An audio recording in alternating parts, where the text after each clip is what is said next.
Alright guys, here's the warm-up. Go ahead and take a minute to solve these two triangles with Pythagorean Theorem. And when you get done, see if there's a pattern.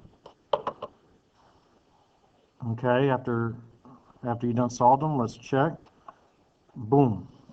Your hypotenuse for this one should have been 10, as you can see. And the hypotenuse for this one should have been 6. Okay? Do you notice a pattern here? Could you multiply 3 by 2 to get that 6? And same thing for this side. 5 by 2 to get that 10. In fact, what else do you see that 3?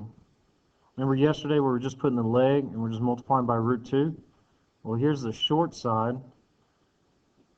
And it looks like we're just timesing that by root 3. But we got 8.66 here. I wonder where they got that from. I have an idea. I think it's 5 root 3. Get your calculator, type in 5 root 3, hit enter, and then hit the ST button, see what decimals you get. And sure enough, you should get the 8.66. So, yet another pattern. Maybe we're just taking the short leg, multiplying it by that root 3 to get this long leg, and this hypotenuse is simply 2 times the short leg. Let's chase this idea for the next example.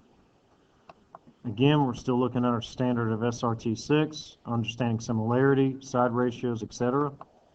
And we're going to be working with 30, 60, 90 triangles now with the hypotenuse, short leg.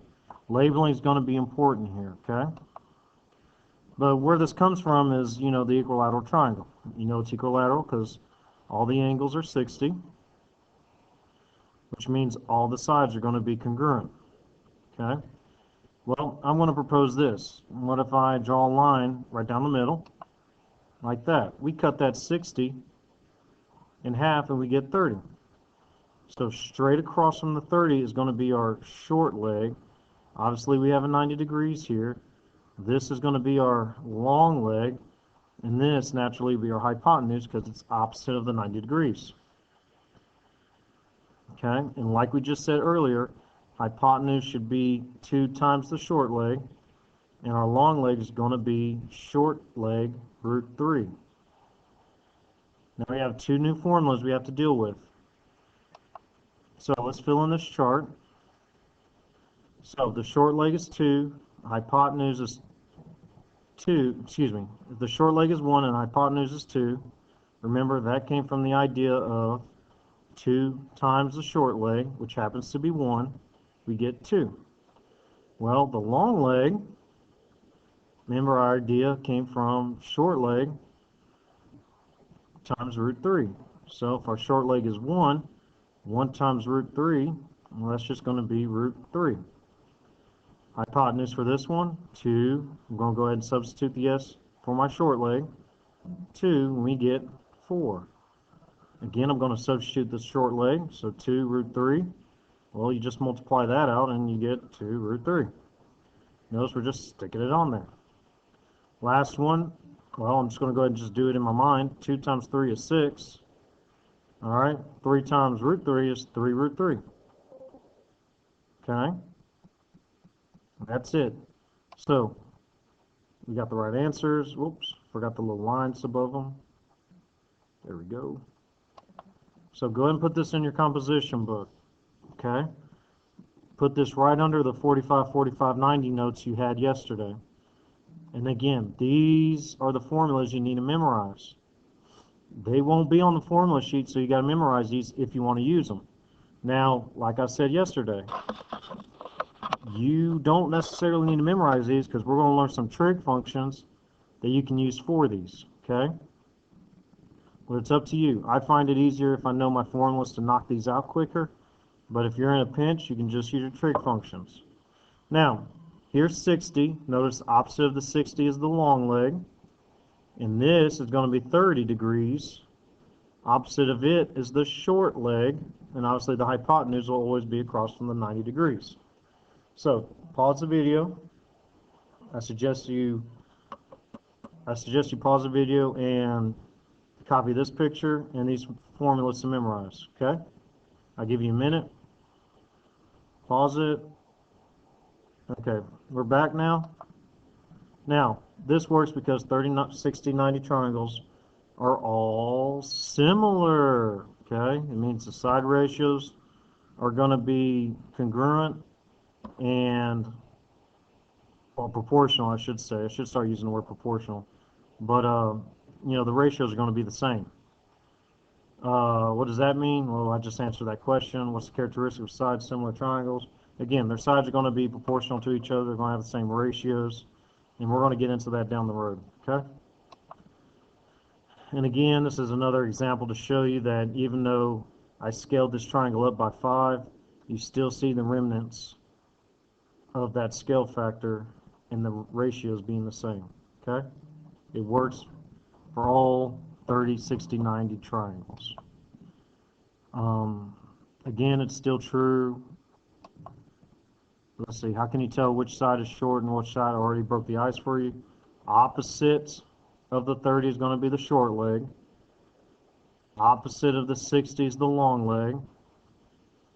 And opposite of the 90 is going to be the hypotenuse. You've got to hammer this out now or trig functions are going to get a lot worse for you. Okay? And it makes sense.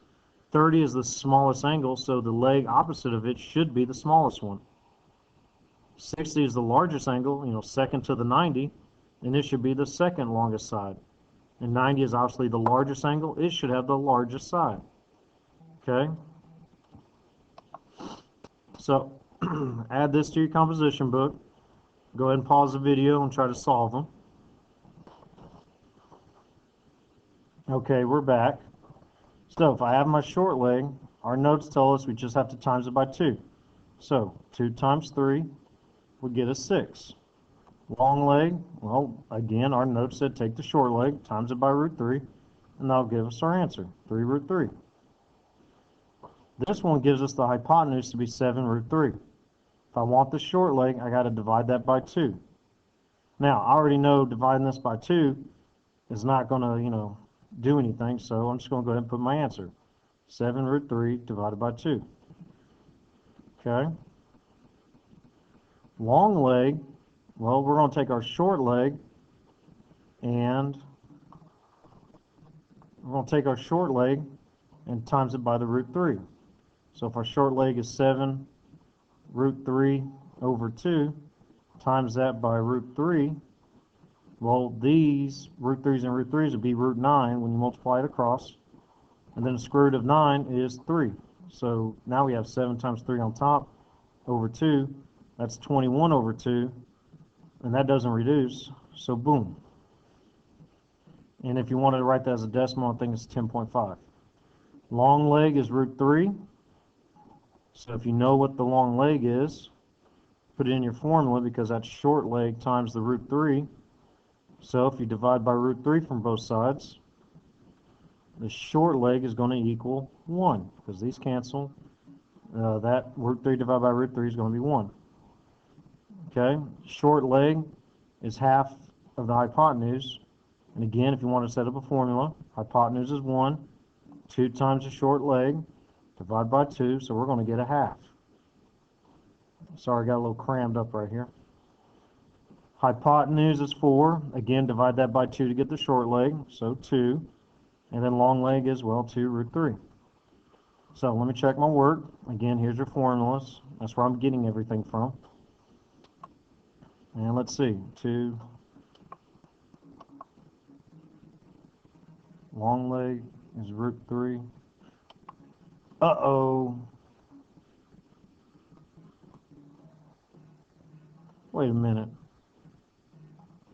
Oh, I solved for the wrong way on that one. Let me check everything else. All right, my fault. I thought that said short leg. Let me try that again. All right, I have my long leg, and I know my long leg because here's the formula.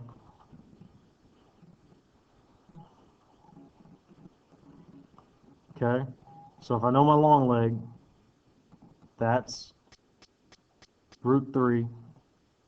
Wait, I just had them backwards, didn't I? Yeah, I had them in the wrong spot. Anyway, so again, I was right about dividing by root 3, okay? to solve for s. So root 3 divided by root 3 is going to be 1. But see, here's a short leg. That's what I was solving for. That goes there.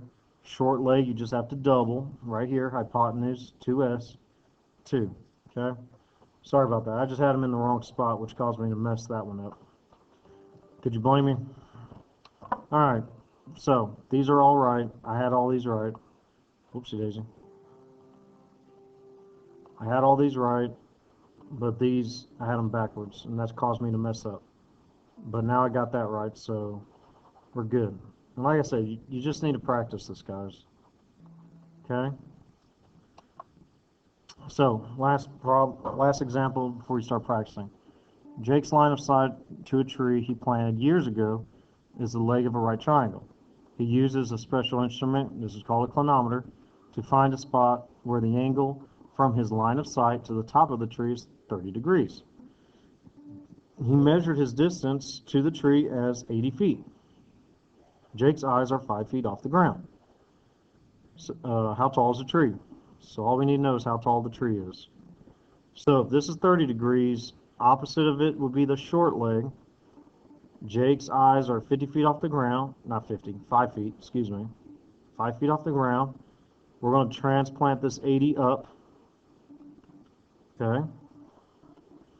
So this is the long leg because it's opposite of the 60 up here. So if that's the long leg, I can plug this into my formula. Long leg times short leg root 3. Okay. I know my long leg to be 80, so I'll make my substitution. I'm solving. So divide by root 3 equals short leg. These cancel. 80. I'm punching this in my calculator. And we get 46, and I'm using decimals because we're trying to give some realistic answers here. 46.19. Add that to the 5 for the eye of sight. So plus 5, and we get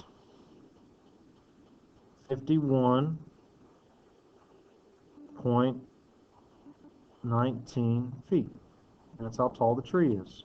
Now, realistically, you may not tell someone it's 51.19 feet. You'll say 51 feet. Okay? Just depends on what the problem's asking. But remember, rule of thumb, 2 decimal places for length, 1 decimal place for angle, but you'll get into that later when we do trig functions. Let's see. There we go. Using the same information, find the distance from Jake's eyes to the top of the tree. So we're looking for the hypotenuse. I'm just going to go ahead and use, well, no, I'm not supposed to use that 51. I'm supposed to use 46.19. Or, if I want it to be exact, okay, because it's going to matter down the road about being exact, I would use 80 root 3 over 3, because that's what my calculator simplified it to earlier. In my hypotenuse formula, remember, it's 2 times s, so just make the substitution. 2 times 80 root 3 over 3. So I'm just going to take my calculator, times that by 2, and it just rounded my answer for me to 92.38 feet. Okay? Or you could have used the 46.19 and you would have got close to the same answer. All right. We will have handouts for you so you can try this stuff out on your own, and you got to practice, all right? So there you go. Have a wonderful day in my neighborhood.